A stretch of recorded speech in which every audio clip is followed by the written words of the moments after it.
Pues damos gracias a Dios por estar nuevamente conectados con ustedes en este Día del Señor. Y bueno, vamos a continuar con los mensajes, la serie que hemos titulado Discípulo. Hoy estamos ahí en Juan capítulo 13, versículo 31 en adelante.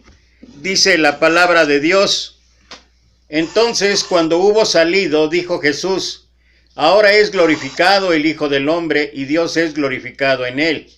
Si Dios es glorificado en él, Dios también le glorificará en sí mismo, y enseguida le glorificará. Hijitos, aún estaré con vosotros un poco. Me buscaréis, pero como dije a los judíos, así os digo a vosotros: a donde yo voy, vosotros no podéis ir. Un mandamiento nuevo os doy, que os améis unos a otros, como yo os he amado, que también os améis unos a otros. En esto conocerán todos que sois mis discípulos, si tuvieses amor los unos por los otros. Y bueno, este es uno de los pasajes no solamente hermosos, bellos, sino uno de los pasajes más representativos en cuanto a lo que tiene que ser la vida de cada uno de aquellos que quieren seguir a Jesús, de aquellos que quieren ser discípulos de Jesús. Y es tan trascendental que la verdad vale la pena reflexionar lo que cada uno está realizando en su propia vida para entender y comprender si realmente hay prioridades que marquen la actitud, el pensamiento, las acciones de cada uno de nosotros. En lo que denominamos la última cena, Jesús ha compartido el pan con los discípulos y lavado sus pies. Además, ha identificado el que lo traicionará y ha reconocido que su tiempo ha llegado. Esto es todo lo que habla ahí capítulo 13, versículo 2 en adelante. Lo que vas a hacer, hazlo pronto, le dijo nuestro Maestro. El momento de vencer ha llegado y la cruz será la señal del triunfo. Como buen pastor, Jesús continúa enseñando a sus discípulos hasta el último momento antes de ser aprendido. La última lección del día es: ámense como yo los he amado, porque esto será evidencia de su comunión conmigo. Es interesante que sus palabras hagan referencia a un nuevo mandamiento, que es lo que leímos en el versículo 34, en contraste con los mandamientos viejos. Este nuevo mandamiento es contrario a la praxis, costumbre, cultura o como lo queramos llamar cotidiana. Hasta este momento todos y todas han amado al que les hace bien y manifestado odio y maldición al que les hace mal. Y esto es lo más común, esto es lo más frecuente, no solamente entre la gente inconversa, sino aún entre aquellos que decimos ser cristianos. Porque si bien es cierto que conocemos y sabemos y que vamos a estar ahorita analizando al respecto, lo cierto es que en la práctica, la práctica es totalmente diferente. Este mandamiento nuevo es un recordatorio del Sermón del Monte, todo lo que ya estuvimos analizando de los capítulos 5 al 7 allá en Mateo, en el que se aprecian diversas leyes que conllevan al bienestar común. En el capítulo 5 de Mateo se hace una comparación entre los antiguos mandamientos y los nuevos mandamientos. Encontramos una serie de oíste que fue dicho a los antiguos, que se contrapone con lo que el maestro expresó, pero yo os digo. Hay un ejemplo claro de estos nuevos mandamientos. Esto lo podemos ver la referencia en Mateo capítulo 7, versículo 12, lo que conocemos como la regla de oro. Así que todas las cosas que queráis que los hombres hagan con vosotros, así también haced vosotros con ellos, pues esta es la ley y los profetas. Otro ejemplo nos hace un llamado a medir el sacrificio del amor, porque es fácil amar a quienes nos aman. Sin embargo, el nuevo mandamiento es: pero yo os digo, amad a vuestros enemigos, bendecid a los que os maldicen, haced bien a los que os odian, y orad por los que os ultrajan y os persiguen. Esto es lo que dice Mateo capítulo 5, versículo 44. La orden de Jesús es que os améis unos a otros como yo os he amado. En Juan capítulo 13, versículo 1b dice, como había amado a los suyos que estaban en el mundo, los amó hasta el fin. Esto nos aclara que el mandamiento no es exclusivo para los discípulos, sino para todos aquellos que reconocen su nombre, porque a lo suyo vino, pero los suyos no lo recibieron. Mas a todos los que lo recibieron, a quienes creen en su nombre, les dio potestad de ser hechos hijos de Dios. Esto es lo que habla Juan en el capítulo 1, versículo 11 y 12. El amor es algo abstracto, igual que el viento, igual que el dolor, el hambre, el gozo. No podemos palparlo, pero sí podemos apreciar sus manifestaciones. Podemos apreciar el viento a través del movimiento del cabello de una pequeña niña, el hambre a través de un rostro demacrado y un cuerpo esquelético, el dolor a través del ceño fruncido, el gozo a través del brillo en los ojos y una inmensa sonrisa, y el amor se nota, el amor se ve a través del servicio. Por ello, cumpliendo el mandamiento de Jesús a través del servicio, el Señor nos enseña lo mismo, porque Mateo 20:28 dice que Él vino para servir y no para ser servido. El idioma griego nos permite apreciar las diversas acepciones que tiene el término servicio. En la primera instancia se utiliza la palabra dulia, la cual desde el Nuevo Testamento debe leerse como aquellos actos que el siervo realiza en la casa de su amo, refiriéndose a tareas tales como preparar los alimentos, la ropa, la cabalgadura del amo, cuidar los hijos, hacer las compras, etc. Hoy nosotros somos llamados a servir en la casa del amo, o en el mundo, o en la familia, o en la iglesia, en fin, en todo aquello que está alrededor nuestro, cuidando entre otras cosas y ejemplificando esto en el cuidado del medio ambiente, siendo solidarios y empáticos con su creación, practicando los valores del reino, ayudando a nuestro prójimo, sembrando árboles, evitando contaminar el ambiente y algunas muchas cosas más que deberían ser parte cotidiana de nuestra vida. El segundo término surgió dentro de la iglesia, para diferenciarlo del dulía, y nos referimos a diaconía. Este es el servicio que se da a los hermanos y hermanas en la fe, con el que demostramos nuestro servicio a Dios. Claramente nos enseña el Señor Jesucristo que Dios no recibirá nuestra ofrenda si antes no estamos en paz con el hermano y la hermana. Y aquí voy a hacer énfasis a lo siguiente. Uno puede estar adorando al Señor, uno puede estar alabando y glorificando a Dios, pero si hay cosas pendientes en nuestra vida, si hay situaciones que no hemos arreglado, cualquiera que sea la circunstancia, cualquiera que sea la situación, cualquiera que sea el motivo, con alguno de nuestros hermanos, entonces esto no es un sacrificio agradable a Dios. Esto no es algo que alabe y glorifique a Dios. Y siempre que exista entre nosotros algún tipo de controversia, algún tipo de desacuerdo, algún tipo incluso de pelea o cualquier situación que tenga que ver con esto, si no se ha resuelto tal como dice ahí en Mateo 5, la verdad es que no estamos haciendo una adoración que alabe y glorifica a Dios. Además, se nos insta a hacer todo lo que esté en nuestras manos para vivir en paz con el prójimo. Debemos estar en constante evaluación, recordando si hemos ofendido consciente o inconscientemente a las personas que están a nuestro alrededor, porque el Señor no recibirá nuestra alabanza si no estamos en paz con nuestro hermano o hermana. Es curioso cómo en algunas ocasiones nos jactamos de estar haciendo la voluntad de Dios, pero peleamos con nuestra esposa o esposo y los dejamos hablando solos y preferimos estar en la iglesia, en la presencia de Dios. Debemos volver a casa y tratar de arreglar la situación, para luego llegar a la iglesia y levantar nuestras manos y nuestra voz en alabanza al Creador. De esta forma estaremos demostrando que somos discípulos o discípulas de Cristo. El tercer término es marturía, que es el servicio a todos los que están a nuestro alrededor, lo que podríamos identificar como nuestro prójimo, ante quienes debemos ser un ejemplo como testigos del reino.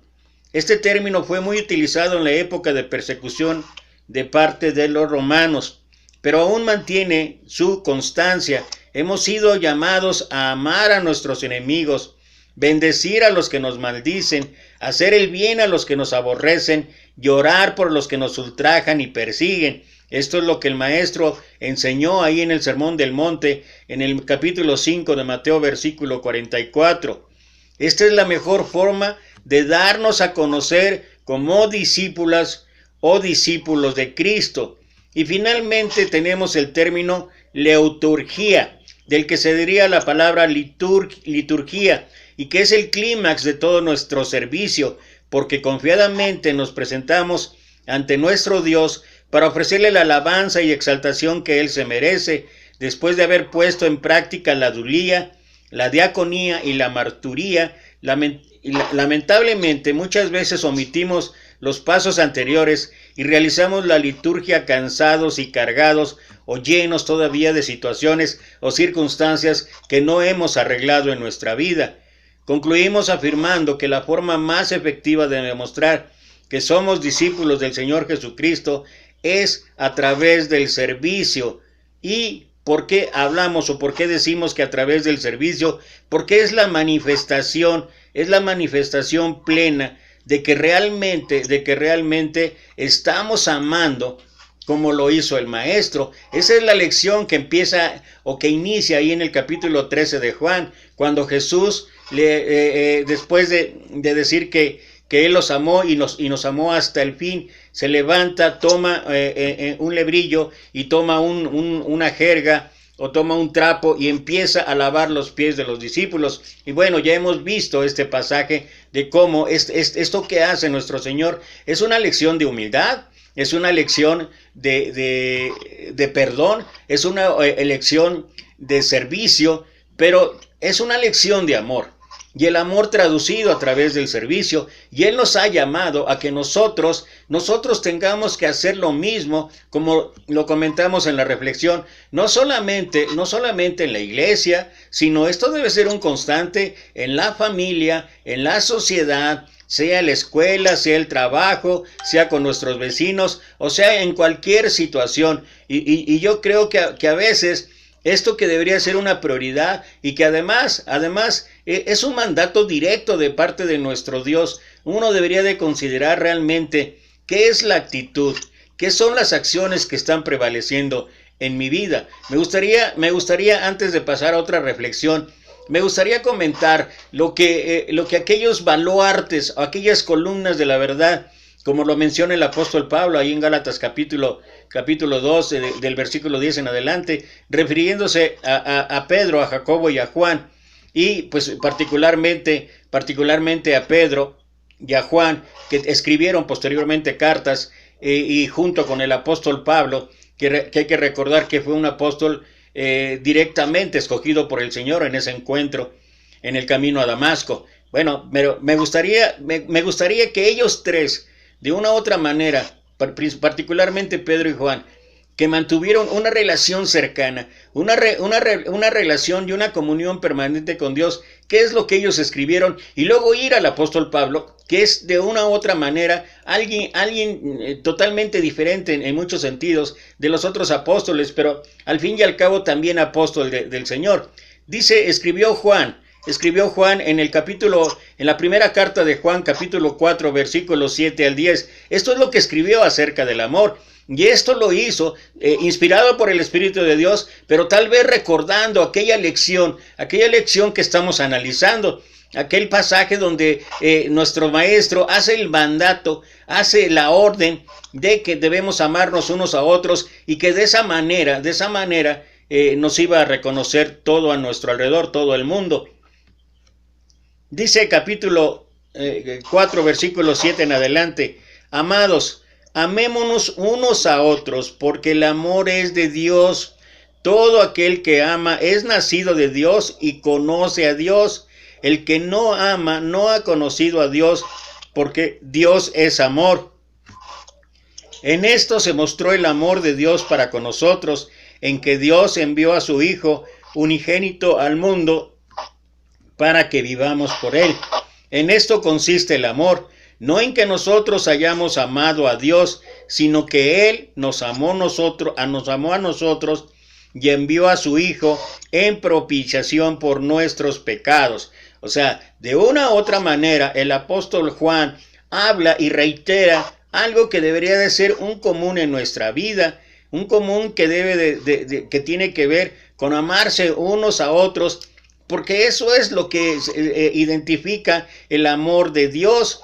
Si uno ama, es nacido de Dios y conoce a Dios. Pero si yo no amo y lo amo a la manera que el maestro enseñó, entonces no he conocido a Dios. Posteriormente, el apóstol Pedro escribe también su primera carta, capítulo 4, versículos 7 y 8. Mas el fin de todas las cosas se acerca. Sed pues sobrios y velad en oración. Y ante todo, tened entre vosotros ferviente amor, porque el amor cubrirá multitud de pecados.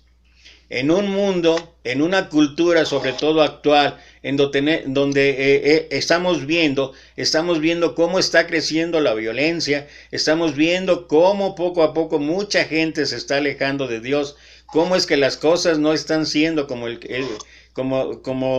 Dios quiere, y sobre todo a nosotros, entre nosotros mismos, en el círculo primero de la iglesia, pero también de la familia, de la sociedad, de nuestros vecinos, en la escuela, en el trabajo, etcétera. Dice que los problemas que podamos tener, las situaciones que a veces, por más que queramos, no se puede arreglar, dice particularmente el versículo 8, y ante todo, tened entre vosotros ferviente amor, porque el amor cubrirá multitud de pecados. ¿Qué es la única solución? ¿Qué es la única salida para arreglar las situaciones diversas que existen entre nosotros? Cualquiera que sea la circunstancia, cualquiera que sea la situación, la respuesta, diría el apóstol Pedro, es el amor, porque el amor cubrirá multitud de pecados. No está hablando en cuanto a ser cómplice o tener comunión con el pecado. Lo que está hablando es que hay situaciones que llevan al extremo y que la única manera de resolverlos es a través del amor. Y luego el apóstol Pablo, ahí voy a leer, pero primero voy a leer este pasaje que él escribió ahí en Colosenses, capítulo 3, versículo 12. Dice: vestíos pues como escogidos de Dios, santos y amados, de entrañable misericordia, de benignidad, de humildad, de mansedumbre, de paciencia, soportándonos unos a otros y perdonándonos unos a otros, si alguno tuviera queja contra otro, de la manera que Cristo os perdonó, así también hacedlo vosotros, y sobre todas estas cosas, vestíos de amor, que es el vínculo perfecto. Uno puede estar lleno de misericordia, uno puede estar lleno de benignidad, uno puede estar lleno de humildad, de mansedumbre, de paciencia y de varios atributos, cualidades más. Pero lo que hace que se una en un vínculo perfecto todo esto es el amor. Y ese es el amor que tiene que ver con el mandamiento que nuestro Señor habló, que nuestro Señor nos llamó a tener a cada uno de nosotros. Por eso es importante que en nuestra vida nosotros tengamos como prioridad máxima, nosotros tenemos como prioridad importante para cada uno de nosotros el desarrollar un amor como el que el Señor nos está mandando ahí en el pasaje que estamos analizando y que del cual me gustaría todavía hacer otra reflexión. La lectura del Evangelio de hoy resume el legado de Jesús, su testamento espiritual según el apóstol Juan. Siempre se dice que Jesús nos enseñó a amar, que el amor resume el mensaje de Jesús, que la religión de Cristo es la religión del amor. Pues bien, ¿pero de qué amor se trata? ¿Acaso no se enseñaba el amor de Dios y del prójimo en Israel? Vale la pena recordar que Israel ora todos los días el Shema, la oración que pide atención a toda persona creyente. La traducción del original hebreo es: Oye, escucha. Esto fue el mandato de Dios allá en Deuteronomio capítulo 6, versículo 4 y 5. Oye Israel, Jehová nuestro Dios, Jehová uno es. Amarás a Jehová tu Dios con todo tu corazón, con toda tu alma y con todas tus fuerzas. Ese Dios a quien Israel debía amar y obedecer, ordena también amar al prójimo como a sí mismo. En Levítico capítulo 19, versículos 17 y 18 dice: no aborrecerás a tu hermano en tu corazón, reprenderás a tu prójimo para que no participes de su pecado. No te vengarás ni guardarás rencor a los hijos de tu pueblo, sino amarás a tu prójimo como a ti mismo. Queda claro, pues, que si bien Jesús predicó la necesidad de amar, haciendo del amor el corazón de su mensaje, ello no era novedad en Israel. ¿Cómo puede ser entonces que les diga a sus discípulos: un mandamiento nuevo os doy? ¿O qué era lo nuevo de ese mandamiento? Si siempre había existido el amor, si la esencia misma de Dios es el amor, ¿qué era lo nuevo que el Señor se refería? El antiguo mandamiento de amar se renueva con Jesús por medio de la manera en que Él nos ama y nos incita a amar.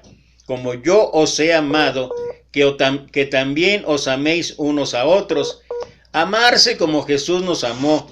Es más difícil que amarse simplemente, lo que de por sí ya no es fácil. El evangelista pone en perspectiva de qué amor se trata cuando introduce la pasión de Cristo. Dice, y ya lo referimos en el capítulo 13, versículo 1, antes de la fiesta de la Pascua, sabiendo Jesús que su hora había llegado para que pasara de este mundo al Padre, como había amado a los suyos que estaban en el mundo, los amó hasta el fin. Jesús ama a los suyos hasta el fin, es decir, hasta el extremo, sin recabo, sin medir, hasta incluso lavarle los pies y entregar su vida por ellos, aunque lo traicionen, lo renieguen o lo abandonen todos. Es de dicha misma manera que Él espera que sus discípulos se amen unos a otros, pues Él mismo dice que el lavado de los pies es un ejemplo y un modelo de ellos. En el mundo de la antigüedad y en el mundo de hoy se reconoce una cierta deferencia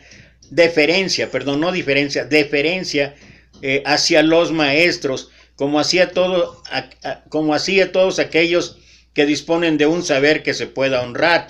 El gesto de Jesús pone una jerarquía social de este mundo al revés. El maestro se pone a los pies de sus discípulos y les sirve con un gesto que lo deshonra a él. Es por eso que Pedro resiste y que el corazón de Judas se vuelve contra el de su maestro.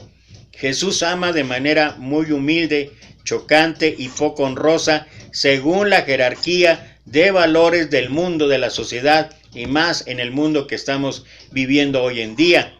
El pasaje del Evangelio de hoy empieza cuando Judas sale de la última cena para denunciar y vender a su maestro a las autoridades del templo. Jesús ya ha lavado sus pies, como a los otros 11 discípulos, incluyendo a Pedro, a quien se resistió al comienzo. Sin embargo, Pedro cede de corazón, poniendo fe en su maestro, aunque le parezca un tanto extraño que su maestro tenga que lavarle los pies. Judas no puso objeción como Pedro, se ha dejado lavar los pies en silencio por Jesús. Sin embargo, su corazón ya no está a gusto. Esto es de veras para meditar y reflexionar. Ya no está a gusto entre los 12, y cuando Jesús le ofrece el bocado, versículo 26, Judas siente que tiene que salir de ese círculo lo antes posible, pues ya no puede continuar viviendo una farsa. En cuanto Jesús le pide hacer lo que ya tiene que hacer, Judas sale pues con la intención de denunciarlos. Y también habla ahí la Escritura que Satanás entró en él, versículo 27, lo que quiere decir que Judas ya se rige por otro maestro y por otros valores diferentes a los del círculo íntimo de Cristo. San Juan le llama a Satanás el príncipe de este mundo, capítulo 12, versículo 31, y Jesús precisa ante Pilato que su propio reino no es de este mundo, Juan 18, 36. Jesús es el rey de otro mundo, con valores diferentes a los que priman o a los que se tienen en este mundo. Por eso, Para Jesús el ser crucificado no es deshonra, sino el contrario, es glorificación, puesto que Él ofrece su vida libremente por amor al Padre y por amor al prójimo. Dios mismo, el Dios de Jesús, muy diferente de como lo concibe el mundo, es glorificado por el gesto de Jesús de dar su vida sobre una cruz. Amar así va más allá de lo que se espera en este mundo, y este es el punto primordial, el punto principal que tenemos nosotros que enfatizar al respecto. Amar así va más allá de lo que se espera en este mundo del verbo amar. Y es por ello que el mandamiento que Jesús nos da es nuevo, renueva la alianza con Dios y se vuelve el signo definitivo de los cristianos. El mundo confirma que Jesús tiene discípulos cuando ve a los cristianos amar como Cristo nos amó, ceñidos para servir como Él, aunque ello ponga los valores del mundo de cabeza. Y yo creo que una de las prioridades, una de las partes fundamentales que debería de existir en nuestra cultura, sobre todo si queremos mencionarlo así, en nuestra cultura religiosa, cualquiera que sea esta, en nuestra cultura, que muestre o que manifieste la relación que tenemos cada uno con Dios. Algo que debería ser prioritario es que la base de todo debería ser el amor. Y creo que a veces hemos dejado de lado el amor, le hemos dado más prioridad, de veras en muchos sentidos, le hemos dado demasiada prioridad al conocimiento, le hemos dado demasiada prioridad a la edificación, hemos dado demasiada prioridad y es constante y más hoy en día y en todos los niveles y en todos sentidos. Siempre estamos hablando de la sana doctrina, siempre estamos hablando de adquirir conocimiento, siempre estamos hablando y diciendo que finalmente el mismo maestro dijo, ¿no? Esto significa la vida eterna, el que te conozcan a ti, y que la mejor manera de conocerlo a Él es a través de saber todas y cada una de sus promesas, de sus ordenanzas, de sus mandamientos, de lo que conocemos o lo que algunos interpretamos como sana doctrina. Y la realidad es que es cierto, la verdad es que es cierto que es necesario. El maestro mismo estableció acerca de esto, primero allá en el Antiguo Testamento, en Oseas 4:6, cuando dice, mi pueblo fue destruido porque le faltó conocimiento. Por cuanto desechaste el conocimiento, Dios te ha desechado. Y después en Juan, en el mismo Evangelio de Juan, capítulo 5, versículo 39, hace énfasis el maestro, escudriñar las escrituras, porque a vosotros os parece que en ellas encontraréis la vida eterna, y ellas son las que dan testimonio de mí. Pero una de las cosas que está pasando, tal vez no con todos, tal vez solamente con algunos, pero primordialmente y fundamentalmente me refiero a aquellos que de una u otra manera tenemos una responsabilidad diferente en cuanto a compartir la edificación, en cuanto a compartir las buenas nuevas, en cuanto a compartir y ser ejemplo hacia todos los demás, particularmente aquellos oyentes que tienen que ver con el lugar donde me reúna, con los hermanos con los que tengo convivencia, etcétera, etcétera. Y yo creo que algo que nos ha afectado grandemente, y me estoy refiriendo primeramente a mí, como responsable ahorita de estar compartiendo este mensaje, de cómo es que hemos dejado que el conocimiento nos esté absorbiendo de tal manera que fundamentalmente olvidamos esto que estamos hablando, de que la base de nuestro compromiso, la base de nuestro ministerio, la base de nuestra predicación debería y tiene que ser el amor. Porque a partir del amor, como dice Pablo, es el vínculo perfecto. A partir del amor podemos llevar todos y cada uno de nosotros aquello que nos manda el Señor. No por nada, dice ahí en el versículo 35, en esto conocerán que son mis discípulos. No habla de sana doctrina, tiene que ver, pero no está hablando cuál es la manera manifiesta en que el mundo nos va a conocer, en que alrededor nuestro nos van a identificar. Es el amor. En esto conoceréis el amor puesto en práctica, en que os améis unos a otros. Y yo creo que esto estaba pasando primero en la mente del apóstol Pablo, cuando escribió a la iglesia de Corintio y hizo énfasis cuando les dijo: el conocimiento envanece, pero el amor edifica.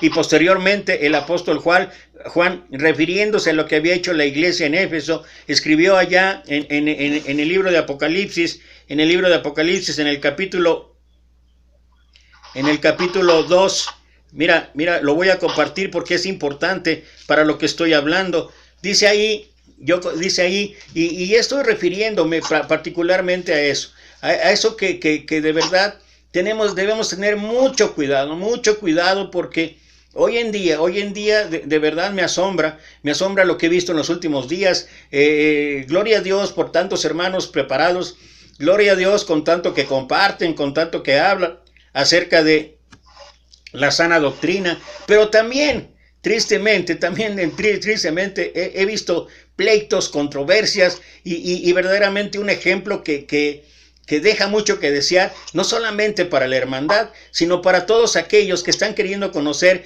y que luego se utilizan las redes sociales para ventilar sus contiendas, sus peleas, sus diferencias. ¿Y cuál es el ejemplo? No creo que ese sea el ejemplo de que nos veamos como discípulos de Cristo, pero estoy hablando acerca de cómo es que estamos tan preocupados. Algunos de nosotros de veras estamos tan obsesionados, tan afanados en que la hermenéutica, en que el original griego, en que la apología, en que esto, que el otro, y tantas cosas más que han sido herramientas que ha dispuesto el Señor para poder interpretar de una manera correcta la sana doctrina. Pero mira lo que pasó y lo que escribe el apóstol Juan, inspirado por Dios para la iglesia de Éfeso. Yo conozco tus obras y tu arduo trabajo y paciencia, y que no puedes soportar a los malos, y has probado a los que se dicen ser apóstoles y no lo son, y los has hallado mentirosos, y has sufrido, y has tenido paciencia, y has trabajado arduamente por amor de mi nombre, y no has desmayado. Y aquí podemos ver un ejemplo increíble en la iglesia allá en Éfeso. De verdad era una iglesia que cuidaba la sana doctrina, era una iglesia que contendía ardientemente por la fe, era una iglesia que estaba preparada para presentar defensa ante todo aquel que os demandara razón de la esperanza, y gloria a Dios por ello. Era una iglesia preparada. Había, tal vez como hoy, ¿no?, que hay seminarios de una, de otra cosa, que hay confraternidades, que hay campañas, que hay esto, que hay lo otro, que aquello, eso. Pero, y aquí es lo que se refería Pablo, primero allá a los Corintios: el amor edifica, porque el conocimiento envanece. Y dice el Señor: y has sufrido, y has tenido paciencia, y has trabajado arduamente por amor de mi nombre, y no has desmayado, pero tengo contra ti que has dejado tu primer amor.